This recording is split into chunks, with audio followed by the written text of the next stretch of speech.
Como uma garota é tão azarada que em apenas um ano ela se depara com um monte de efeitos sobrenaturais.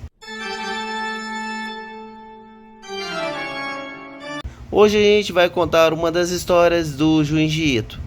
Vamos falar um pouco da história desse mangá que ainda não tem anime dele, que é do Junji Ito, que é a Hirokatsuru Kirara Ishigo, Contos de Horror da Mimi.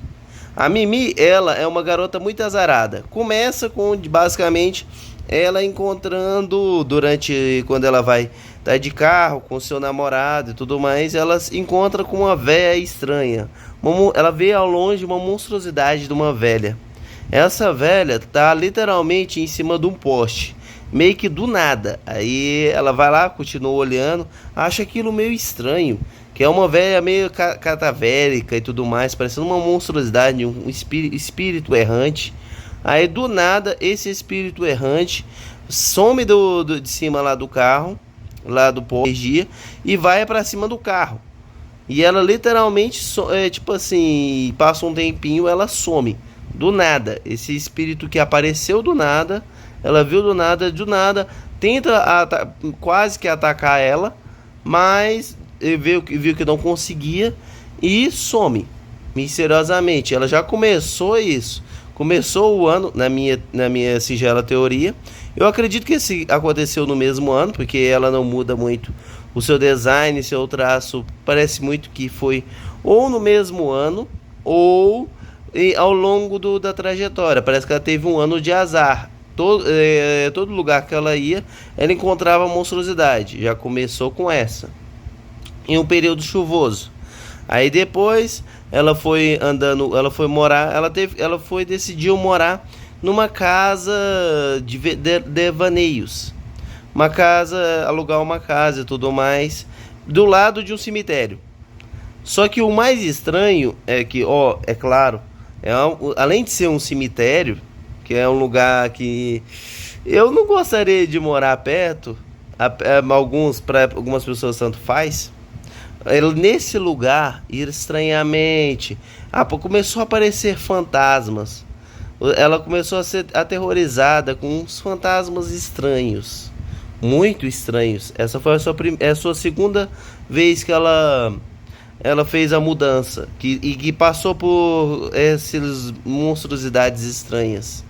Nesse lugar, ela literalmente foi assombrada, pois os túmulos, quando ela ia dormir, misteriosamente ficavam apontados para a casa dela, para o quarto dela, para a região onde ela dormia. Só que como nesse dormitório onde ela dormia tinha ela e um outro cara marombeiro, o que acontecia? O que acontecia era muito estranho, pois durante a noite esse marombeiro, ele literalmente e meio que possuído, ele pegava esses tábulas, que esses túmulos, e virava eles pro rumo dos apartamentos.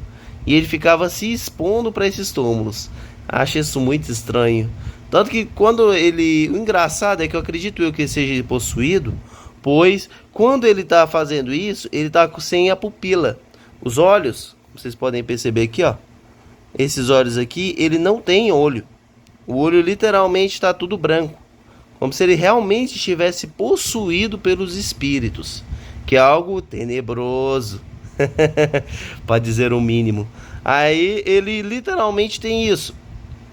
Ele está possuído por esses espíritos.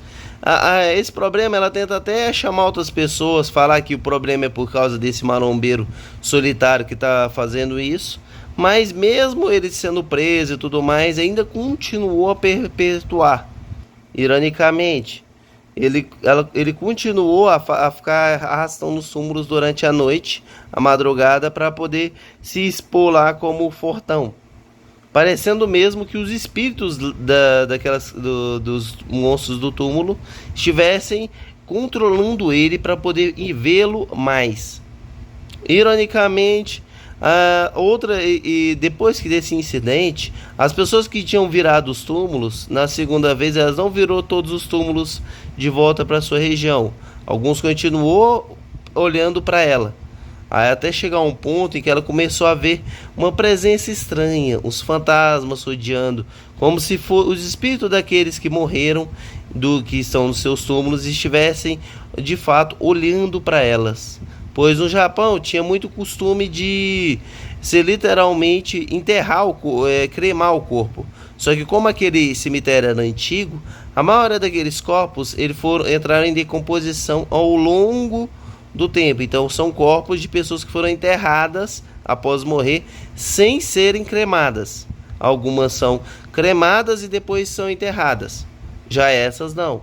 Aí para eles têm a superstição de que se essa pessoa não é cremada, ela pode voltar como espírito, que é o que estava acontecendo. Que literalmente ela teve esse azar. Aí no outro apartamento que ela se mudou também, logo após esses acontecimentos ela se mudou. Ela foi para um apartamento, que é o primeiro apartamento, em que ela estava normal e tudo mais, só que durante a noite fazia um barulho insuportável. Ela foi até o vizinho, porque o vizinho era barulhento, o do andar de cima, e conseguiu fazer com que ele se acalmasse, ele fizesse silêncio. Só que esse cara descobriu uma coisa terrível, que uma das suas vizinhas era uma espécie de criatura bizarra, que tinha uma estrutura toda de metal, e que parecia que estava querendo matar ele. Aí, por segurança, ele picou a mula primeiro que ela. Aí depois ela quis se mudar para o quarto onde ele estava, onde ele morava, que era o quarto de cima. Só que foi o pior erro de todos, pois ela se mudou para o quarto de cima e descobriu que a vizinha do lado era essa criatura estranha e grotesca. Acho que essa eu posso até mostrar. Aqui. Como eu gosto de mostrar algo, aqui, ó. Ó, ela aqui, essa era a vizinha estranha. O lado estranho dela era isso aqui, ó. Ela não tinha braços, era uma estrutura mecânica que ela basicamente ficava desenroscando e enroscando, que aumentava ou diminuía de tamanho. Agora, da onde raios tinha esse negócio metálico? E o que é essa criatura não se sabe. Se ela é humana, é um alienígena, um espírito possuindo uma estrutura. Mano, ó. Essa criatura, esse ferrinho, começou a perseguir ela, porque ela descobriu o segredo. E tava querendo matar ela. Ela quase foi de Vasco, mas ela agiu rápida. Como ela agiu rápida, ela conseguiu se esquivar. Ela tentou ao máximo se esconder para que essa vizinha estranha não fosse atrás dela, mas não adiantou. Ela abriu a janela para poder ver o que tinha, que estava fazendo barulho na janela, e quando foi perceber, a vizinha estranha começou a entrar pela janela. É tenso, querendo pegar ela, mas ela conseguiu assustar ela ao ponto dela, ó, picar a mula, porque ela não se sabe o que. E o engraçado desse terror do Junji Ito é que não mostra que coisa é essa, que entidade é essa, se é um alien, se é talvez um espírito errante, ou se é um demônio com uma estrutura metálica. A gente não se sabe, mas só sabe que o mistério é: que criatura é essa? E por que ela está vivendo em um apartamento? Tenso.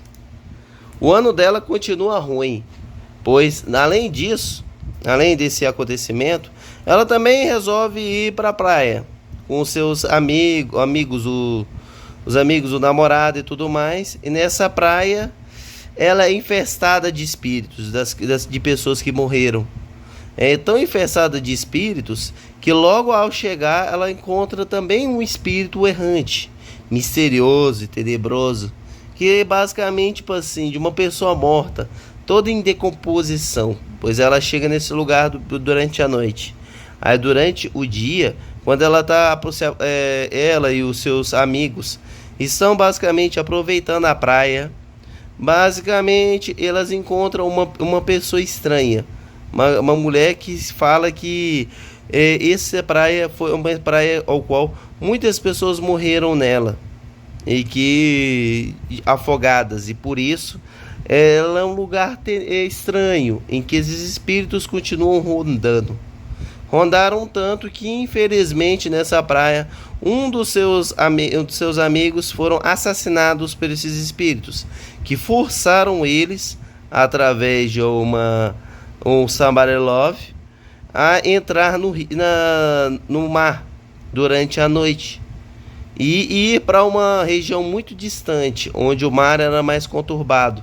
Até que, infelizmente, eles tentaram salvar ele, mas já era tarde demais. Os espíritos já queriam sua alma e, infelizmente, ele partiu. Isso e várias outras histórias conta o dilema da Mimi, a garota que é extremamente azarada. E desse ano ainda aconteceu mais coisa ainda. Tipo assim, toda hora, durante esse tempo, eu acredito que foi durante um ano que ela teve essa sequência de eventos sobrenaturais. Foi durante um ano que ela, infelizmente, teve essa contato com o ser astral, que marcou tanto a sua vida ao ponto de ela nunca mais esquecer, pois o sobrenatural pode estar bem ao seu lado. Quando você menos espera, ele pode estar lá para te atacar sorrateiramente. Então, tenha cuidado, pois nunca se sabe quando o mistério e seres estranhos estarão próximos de você. Se gostaram do vídeo, deixem um like e se inscreva para continuar assistindo a mais Mundo dos Mangás e Variedades. Esse aqui foi o mangá do Junji Ito, um conto de histórias de terror massa, e que ele vai escalonando das histórias mais leves até chegarem em histórias mais pesadas, que por serem um pouco mais pesadas eu infelizmente não quis contar aqui agora, mas aconselho muito. E na vez que eu fui comprar ele aqui perto, ele estava barato. Então, se vocês tiverem a oportunidade, tiver uma graninha sobrando, quiser investir em um mangá, recomendo muito. Além do design dele ser bonito, a capa ser bonito, os designs ele não é muito caro não. Compensa. A temática e tudo mais. A véia da primeira história que eu contei, que eu narrei. E esse mangá aqui ainda não tem o anime dele, mas se sair um anime, eu garanto, vai ser massa eles basicamente, tipo assim, transformar, já pegar a história, mas fazer que nem eu tava pensando, que nem eu narrei aqui, como se fosse um ano. Tipo assim, contando o ano de horror da Mimi e como ela superou esses horrores. Ia ser interessante. Mas se contarem do jeito que do jeito que o Junji Ito escreve também, vai ser massa. Ele consegue muito bem passar esse ar de mistério e sombrio, que é mais um terror mais, eu acredito, mais psicológico do que de susto e tudo mais. Mas a história é muito boa. No mais, obrigado por ter assistido vídeo até aqui e nos vemos até a próxima.